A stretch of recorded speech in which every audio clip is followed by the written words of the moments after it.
নমস্কার বন্ধুরা, welcome to my channel Anupama ক্রিয়েশনে সবাইকে স্বাগত জানিয়ে আজকে একটা নতুন ভিডিও নিয়ে চলে এলাম। কীভাবে ঘরোয়া পদ্ধতিতে কম উপকরণ দিয়ে রেস্টুরেন্ট স্টাইলে ফ্রায়েড রাইস বানানো যায়, egg fried rice.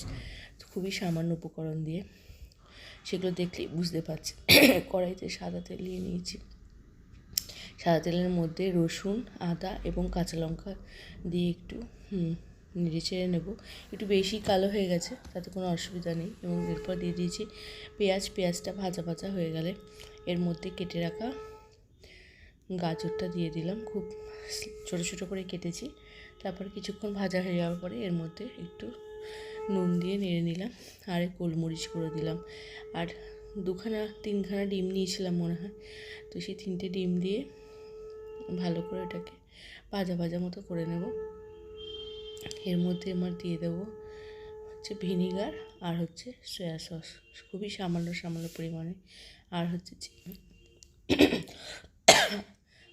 Schezwan sauce আমি ঘরে বানিয়ে রেখেছিলাম, সেইটা দিয়ে দিলাম। আর সঙ্গে টমেটো সস অল্প করে দিয়েছি। এবার এখানে ভাতটা আলাদা করে বানিয়ে রাখা ছিল, সেই ভাতটা দিলাম।